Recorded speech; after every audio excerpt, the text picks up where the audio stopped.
xibaar yu wér te wóor ca tàng-tàng ba abonnez-vous pour ngeen di mën di jot suñuy vidéo. jërë ngeen jëf ci ànd gi ak ñun ci chaîne bii di Buzz 221 HD ci mbirum diplôme bu BFM bu Badara Gadiaga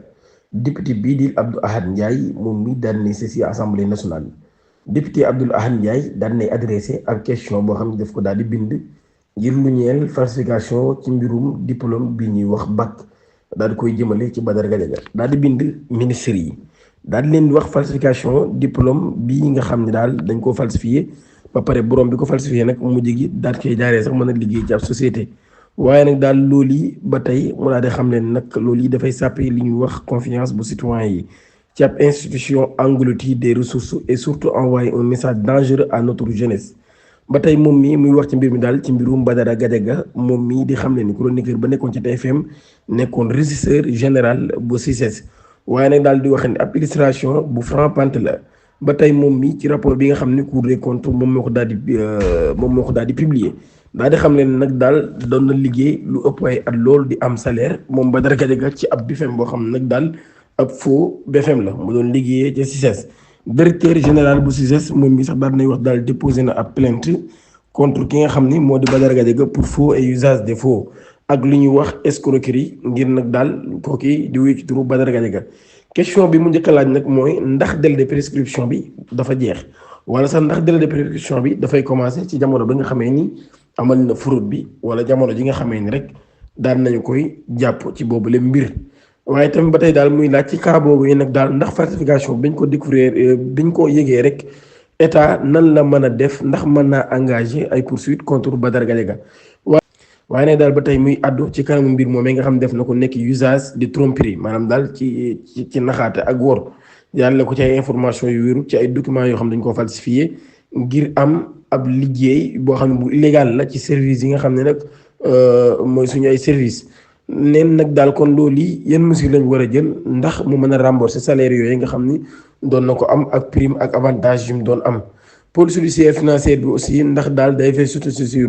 contour régisseur général bu CICES bii di Badara Gadiaga wala daal nag daal yan mesure aussi lañu war a jël ci boobu la mbir waaye nag mi ngi sàkk kon ñooy renforcer bu baax a baax vérification diplôme yi ci structure yooyu nga xam ne ay structure publique la ak parapublique waaye ba tey ñu daal taxawal li nga xam ne nag mooy ay données nationales sécurisées authentifier les diplômes pour daal mën a authentifier diplôme yi kon waaye nag daal mi ngi sàkk ba tey ñu daal di protéger sàmm xale yi bu baax a baax ci mbir yu mel nii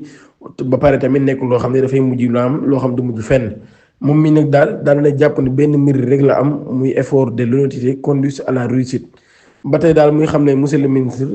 bàyyi fraude bu mel nii mu daal di jàll nee na loolu dafay encourager bu baax a baax la ñuy wax médiocrité ak tricherie moo tax nag daal mu ne dañoo war a envoyer ab message bu leer daal di wax nag daal le faux ne doit jamais triompher du vrai maanaam daal fenn warul am dëgg mukk ci kaw dëgg. modernisation de l'Assemblée nationale Abdou Mbow daan nay accusé El Malick Ndiaye ji li ñuy wax usurpation du projet ci conférence de presse bi ñu organisé woon mardi groupe parlementaire Takku Wallu daal koy def député bii di Abdou Mbow daan nay nag ñëw ci projet de modernisation de l'Assemblée nationale daal di wax nag daal mérite bi loolu yi ak nekkul ni actuelle majorité bi ñoom ñoo ko daal di liggéey te président El Malick Ndiaye daal koy jiite Abdou Mbow daan nay xam ne nag projet bi daan nañ koy lancé woon ci alternance bu 2024 wala sax lu ko jiitu ci jamono président Moustapha Niasse waaye nag ba tey mi nga xam ne loolu yi nag daal moom sax moo jiite woon comité de supervision bi et des programmes finance intégralement par la coopération coréenne à hauteur de 6 millions de dollars sans que l'État du Sénégal ne débourse un seul franc loolu laa di xam ne mu nekk nag daal ab projet boo xam ne projet la de soutien à la modernisation des moyens de communication à l'Assemblée nationale ñu daal di koy commencé woon ci atum 2021 neen nag daal loolu yi moo war a nekkoon ci juróomi at jusqu'à 2025 loolu la Abdou Mbow daal di déclaré daal di wax ba tey daal di rénovation de l'hémicycle mu bokk ci installation des votes électroniques nee na loolu yëpp daal nañ koy achevé woon lu jiitu sax li nga xam moo di question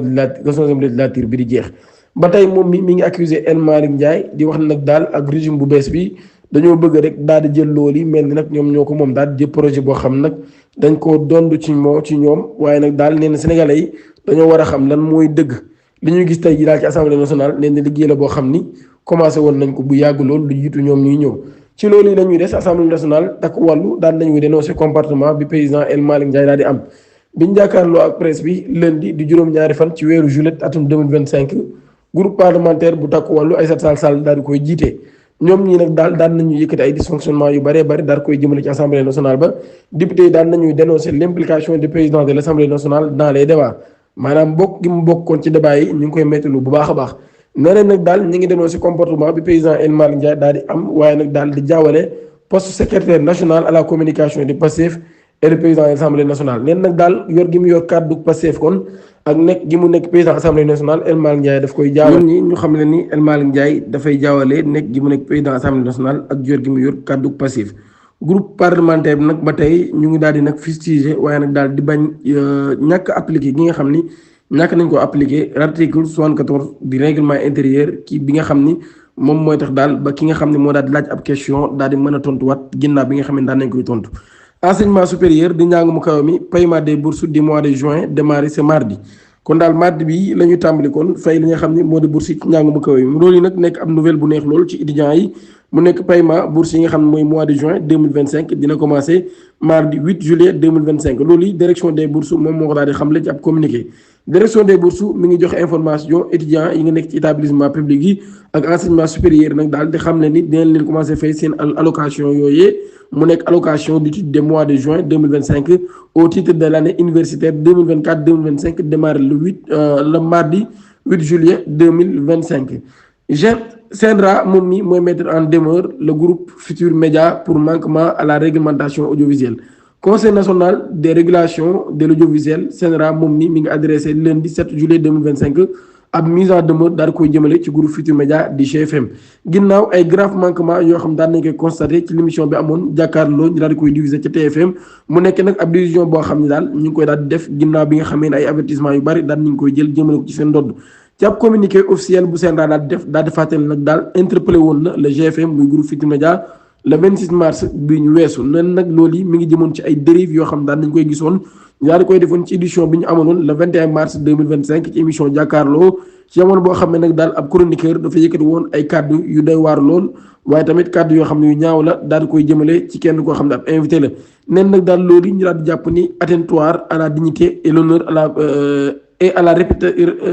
réputation de la personne visée loolu lañ ko daal di jàppee waaye nag malgré observation yooyu nga xam ne ay observation formelle la yu ñu def ak ab mise en garde générale boo xam daan nañu ko publier woon le 25 mars ngir arrêté ci multiplication des propos indécents yi nga xam ni dañ koy gis ci yenn chroniqueurs yi ak ci yenn antennes yi CNRA daal di constaté que nag daal même dérive yi nag daal nañ xewaat émission bi amoon 4 juillet